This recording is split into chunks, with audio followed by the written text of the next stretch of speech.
The Christmas Chronicles, an exclusive dramatic reading by Tim Slover, presented by Classical 89 KBYU-FM.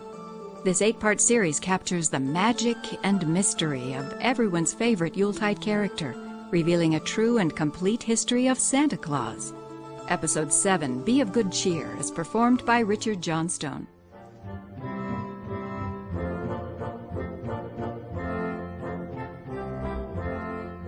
Explanations about the mysterious suntan Klaus was sporting would have to wait. That is what Anna thought as she eyed her saintly husband's healthy glow, though she did wonder what he had been up to and if he had been having fun without her. And Klaus thought, wait till she hears about time stopping, and about all those languages, and how big the world is, and about no more need to worry about chimneys. But what they both thought was, first things first, what shall we do about this letter left in the holly bush at the foot of the straight road? The letter was from a child. This is what it said. Dear Santa, next Christmas Eve, will you please bring me a kite so I can fly it in the summer? I would like it best if it had a picture of a dragon on it, because that is my most favourite animal in the world. Very sincerely yours, Sophie. P.S. I love you, Santa, and so does my little brother Arnulf, who would like a puppy. Now, the alarming thing about this letter was not that it was addressed to someone called Santa. All at Castle Noel knew that this name for Klaus was becoming increasingly popular, since it was, or was near, the word for saint. Nor was it alarming that the letter asked for a toy Klaus did not know how to make. For many Christmases now, elves had been making toys based on ideas of their own, or Anna's. That is very much the case now, of course, though all toys must still be personally approved by Klaus. No, the truly troubling thing about the letter was simply that Sophie had asked for a specific gift, which had never happened before. Oh, Klaus had sometimes made a toy specially for a child. Remember little Lena's rattle? But no one had ever written to ask for a particular one. You can see the implications of this, I'm sure, as clearly as Anna and Klaus could. What if everyone began asking for specific gifts? Would they be able to honour these requests? Children might ask for anything. Arnulf had asked for a puppy, which neither Klaus nor even the cleverest of the elves could make. And was little Arnulf ready for a puppy? This last question begged an even larger one. What if children asked for toys which were not good for them? What should they do then?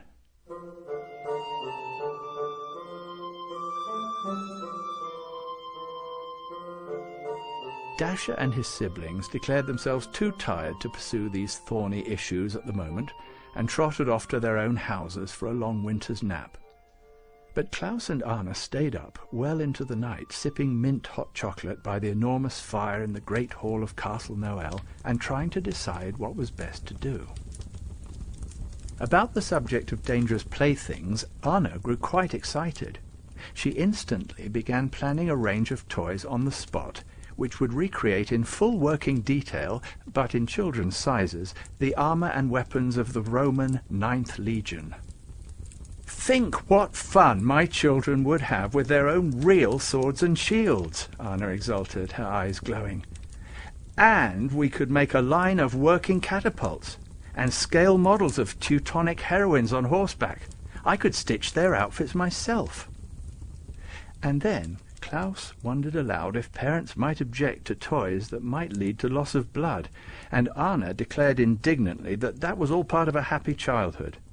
But in the end she reluctantly conceded that decisions about toy safety would probably have to be left up to parents. Mind you, she grumbled, I'm sure the children would see it my way. And she returned to her enormous project of stitching all the battles of the Crusades onto Christmas stockings for the elves. They talked through the night, and by morning, though they were tremendously sleepy and full of cocoa, they had hammered out the main ideas of what became the famed Christmas list protocols. The 3 original protocols decided that night were as follows. 1.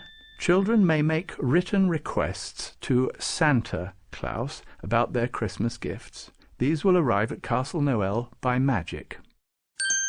2. There is no guarantee that an item requested will be delivered, but we will do our best. 3. It is unlikely, we see the hand of Anna in that word unlikely, that it will be delivered if it's deemed unsafe or unsuitable by a child's parent or guardian. These original protocols were posted at the foot of the straight road, with the conviction that Sophie and Arnulf would spread the word. Given the volume of requests which poured into Castle Noel the next year and the steady increase for many years thereafter, we may safely assume that that is exactly what happened. I am sorry to have to report, however, that these 3 simple and common-sense protocols have had to be much amended over the years, due to changing conditions and misunderstandings in the world. So long as the straight road remained tethered to the earth, these additions to the original protocols were posted periodically at its foot. But when that tie was broken, they had to be communicated, imperfectly, I'm afraid, through dreams and bursts of inspiration to sensitive souls on earth, generally on Christmas Eve. Unfortunately, this means of transmission has inevitably led to distortions of the protocols. But on the plus side, it has also resulted in many a jolly story and song about how to behave when Santa Claus is coming to town, the unlikely event of Mommy kissing Santa Claus, etc. Round Castle Noel these always get a good laugh. However, to set the record straight, all the list protocols are reproduced in Appendix H of this book, precisely as they appear in the striking tapestries woven by Anna, which hang in the Gifts Pavilion by Advent Lake in the true north. Here, for a sample, I set down just 3 of the more recent amendments. 237. Gift requests must be made in writing. Castle Noel is a house of order and keeps records. Accordingly, a child speaking his requests to someone in a commercial emporium, dressed in a costume vaguely imitative of the travelling suit originally made by Anna for Klaus, will not constitute a valid Christmas list. Please write it down. 238. Each child may make his list of requests as long as he or she pleases. Santa will be happy to consider the first 4 items. After that, his attention tends to flag. 239. It has come to our attention that for very valid reasons some parent or guardian at some time may wish to give a child a Christmas gift and say it is from Santa. Hence we have drawn up the Great Pact, which states, any gift given in love in Santa's name will be deemed to be given by Santa. Further, Santa will pass by without delivering to any house participating in the Great Pact. Finally, any person who gives a surrogate Santa gift will automatically be considered signatory to the Great Pact in perpetuity. Please apply in writing if you wish to have this action reversed. Once the original protocols were devised, Klaus and Anna and all the elves at Castle Noel began to think of toy-making in a new way. Many elevated spirits with a wide variety of unique skills were now invited to the true north. Arnulf's request for a puppy prompted the establishment of the St. Farouk Kennel and Cattery, staffed by elves skilled in animal husbandry. Sophie's request brought a cadre of engineers who could fashion ingenious kites, and later miniature locomotives, space shuttles, and the like. And now, of course, the state-of-the-art magical manufacturing establishments in the true north, along with the St. Nicholas Bank, founded after a massive deposit of gold was discovered not far from Castle Noel. the Flying 8 Weather and Travel Bureau, and Anna's Institute of Toy Prognostication with its hand-picked research team. In short, all that constitutes Klaus and Anna's realm as it exists today are among the marvels of this or any world. I commend the fuller treatment of them which constitutes the later sections of the Green Book. There, esteemed reader, you will find many useful charts and graphs, as well as a holograph facsimile of the Great Pact, signed by Klaus and Anna and hoof-marked by each of the 8 flyers.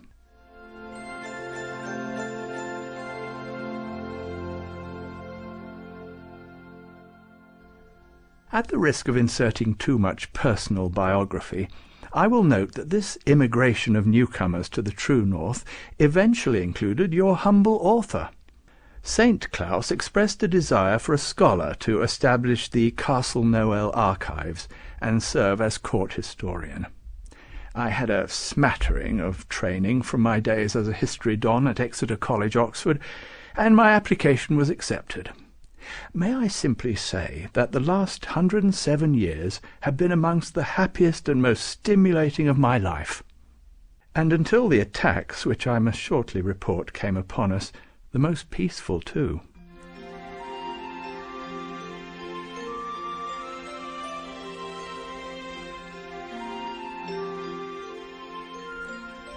But at the end of that long night, Klaus and Anna finally went to their sleigh bed, contented and happy.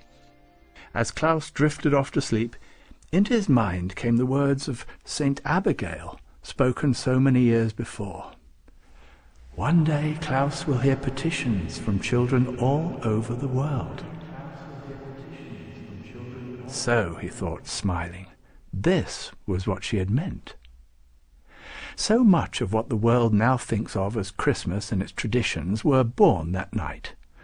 The Christmas letters of children began to be magically snatched from pillows and mantelpieces and post offices around the world, and transported to the vast receiving centre built close by Castle Noel.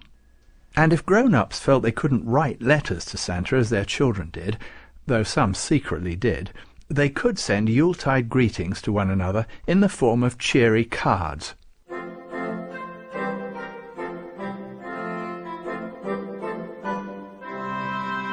Unconsciously mimicking old traditions, Christmas trees and Christmas stockings began to appear in more and more homes. And it was in this period that a famous author caught a fleeting glimpse of Klaus on a chronoleptic Christmas Eve flight one year.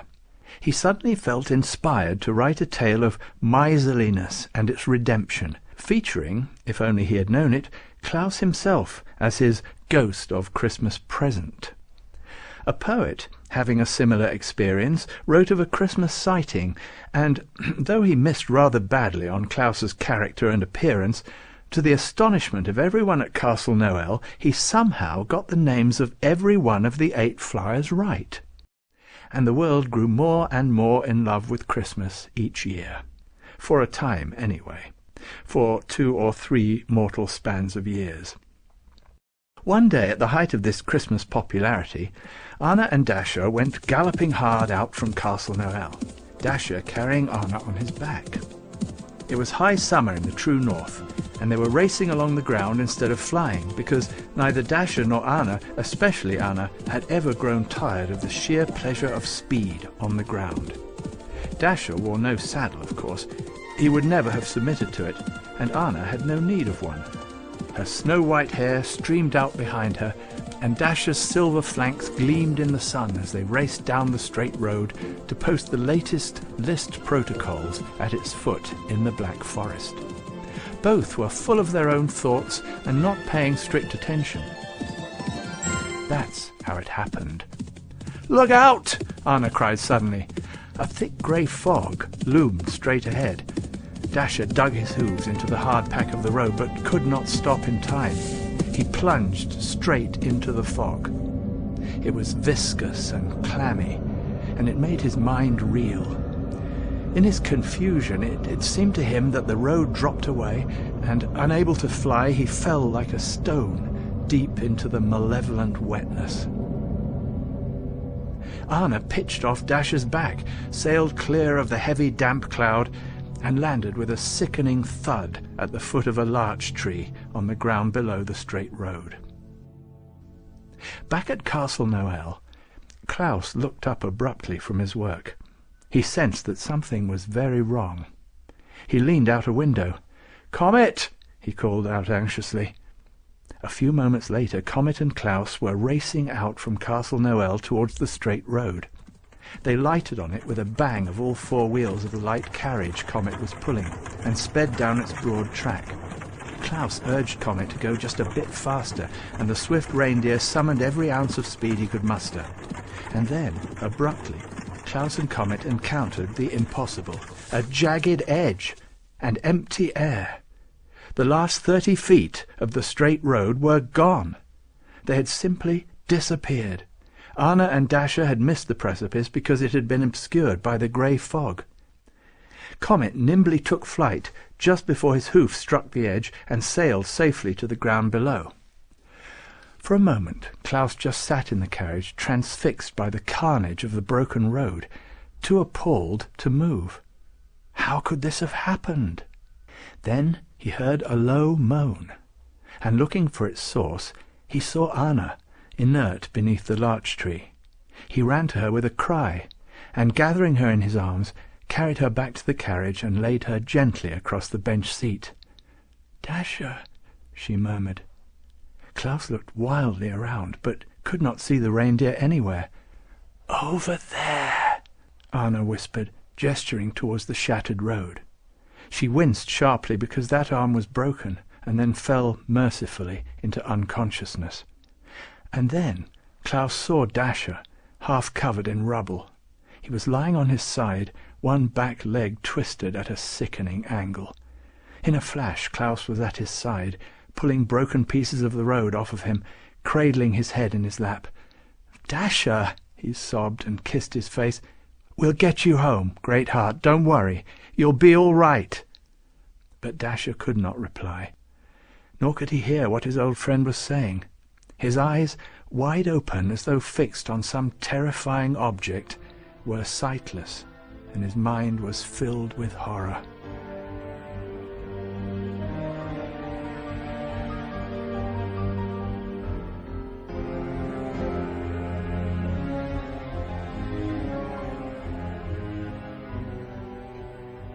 "It was Rolf Eckhoff, of course," said St. Nicholas. The Green Council was meeting in the great hall of Castle Noel. Anna was there, her arm in a sling, but otherwise none the worse for her harrowing experience. Klaus sat close beside her, his hand on hers. "But it was just a sort of cloud, wasn't it, Anna?" asked Klaus. "That's what you said." "It never touched me," Anna said. "And yet I felt such despair, such hopelessness." She shuddered, and Klaus put his arm around her. "I cannot speak of it," she murmured. Klaus looked up at the council. "How can a grey cloud be Rolf Eckhoff?" he asked. "I don't know that there is much of Rolf Eckhoff left," St. Abigail said. She sighed. "Mostly there is just a fog now. More an it than a person. That can happen to a soul consumed by envy and hatred." "It is a demon," said St. Babucar. Then he pounded the table with an ebony fist. "And it is your enemy. It broke the straight road, your only way into the world. Think if it had destroyed it all." "Yes," said Nicholas, "you would have been shut out of the world forever, Klaus." Klaus sat back and pondered the enormity of what this demon had almost accomplished. No more Christmas Eve deliveries. Ever. Everything that Castle Noel and the True North, and Anna and the 8 Flyers and Klaus himself stood for, wiped out. "Poor Rolf Eckhoff," Anna said for the second time in her life. "It will be ages before he can be healed." At that moment St. Farouk came in and took his place at the table with a worried expression on his face. Well, he said, "I've done all I can for poor Dasher." "Will he be all right?" Klaus asked anxiously. "His leg will mend, surely," Farouk said, "but I cannot recall him from the dreadful place his soul walks. He was in that terrible fog so long." He shook his head sadly. "I thought those who tarry could not be harmed," Klaus said. Anna held up her damaged arm. "Apparently we can," she said ruefully. "We are swimming in uncharted waters, I'm afraid," St. Nicholas said. They all looked at each other around the table. No one had an answer to what was happening. "But one thing is certain," Nicholas continued. "The demon is bent on your destruction." He spread his hands on the table. "Indeed, that is all its life is now, I believe. An unquenchable desire to make everyone as miserable as it is." He glanced at Anna. "It will strike at everyone and everything you love. It will strike at Christmas."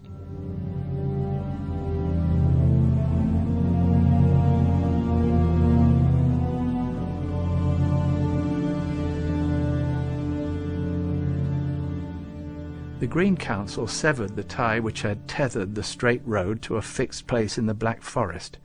From that hour its entire length was drawn up beyond the circles of the world. Now it touches the earth only in December, and only where belief in Christmas is strongest. Wherever in the world the love of Christmas burns brightest, there the straight road will touch down. Meanwhile the demon that had been Rolf Eckhoff roams the earth searching for it, and if it finds it, then the road must be snatched quickly away, or the demon will complete its work of destruction and shut Klaus out of the world forever. Just before the Green Council departed, Saint Farouk took Klaus aside. "I do not know what will happen to Dasher," he said. "He's in a dark place. Maybe he will not find his way out." "Oh," Klaus said. He could find no more words. Farouk gripped his arm.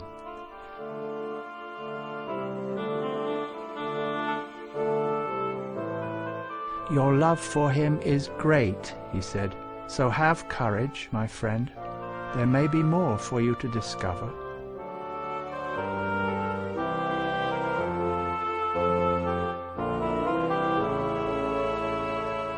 All through the autumn, Klaus tried hard to concentrate on organizing that year's Christmas preparations, but Anna could tell that his heart was not in it, and she knew the reason why: his deep worry over Dasher. Every day Klaus spent hours sitting beside the reindeer where he lay, mute and unmoving in his house. There was a look of horror which never left Dasher's large brown eyes. "Where are you, old friend?" Klaus whispered into the reindeer's ear again and again. "Come back to us," he pleaded. But it was no use. Dasher did not come back. And one day, just as the first snow fell in the pine forests of the true north, and ice began to film the lake, Dasher closed his eyes, and Klaus felt him slipping even further away into darkness. From then on, he would not leave him even for a moment. He forsook all pretense of preparing for that Christmas. He refused utterly, despite much urging, to name a new lead reindeer. And when Anna brought his meals to him at Dasher's side, he turned aside from them because for the first time in his life he had no appetite. Quietly, Anna took the reins of Christmas preparations. She organized the completion of that year's toy-making and list-checking. She studied the maps and charts for the annual deliveries, essential now that Dasher would not be leading the team. She gathered weather reports from around the world for Christmas Eve. Klaus did not inquire about any of it. He had no care for anything but Dasher, whom he continually stroked and called by name. "Dasher, Dasher, come back." Late one weary December night, when Anna had joined Klaus in his vigil, she finally said to her husband, "Dasher tarries for you. You must let him go." "No!" Klaus cried and clung to the reindeer. "I also love him. He was mine before he was yours. "But this life is not all, Klaus," Anna said. "Let him go to better pasturage." Then Klaus knew that what his wife said was true, and so he whispered in Dasha's ear, "Great Heart, I speak to you spirit to spirit. Your work here is done. You need no longer tarry. Go in peace." And he released his hold on the beast. At this Dasha opened his eyes, and the horror left them, replaced by a solemn joy. He lifted his great antlered head a little, and looked at Anna, and then at Klaus. "Be of good cheer," he said to them, and died.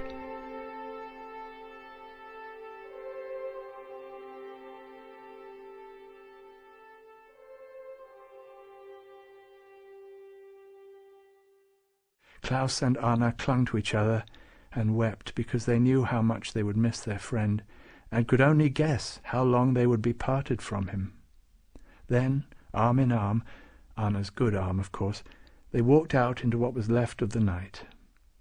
They were quiet, as one is after a momentous event, and took comfort in each other's silence. A large, full December moon hung in the velvet sky. The night was chilly, but not too cold as long as they clung to each other. They drifted past the castle, down to the lake, shining like a sheet of silver beneath the moon. "Remember when you made me build him a house?" Klaus asked, "and it was really for you? And remember how he wouldn't step one hoof into it?" Anna replied. In spite of themselves, they chuckled at the good memory of their friend, and Anna observed that though Klaus was sad, a sweet acceptance had come to him, and by that she knew that he would heal and be whole again.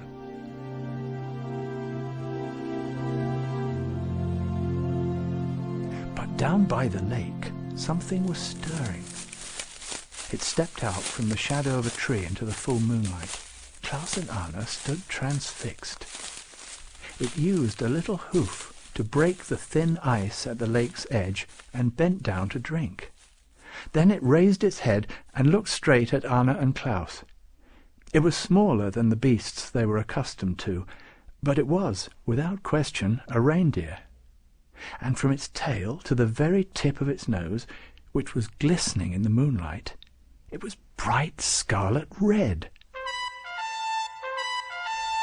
"Be of good cheer," it called happily to Saint Anna and Saint Klaus.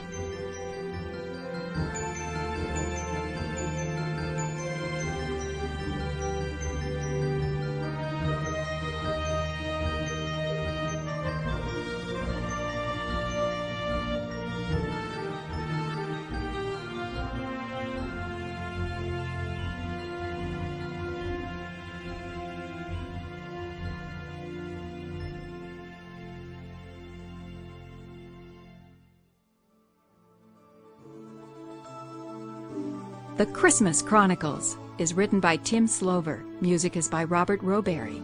The series producer is Judith Olason-Turney. Technical producer is Jackie Tataishi. Executive producer is Walter Rudolph. For more information about The Christmas Chronicles, visit classical89.org. The Christmas Chronicles is produced by Classical 89 KBYU-FM, Provo, Utah.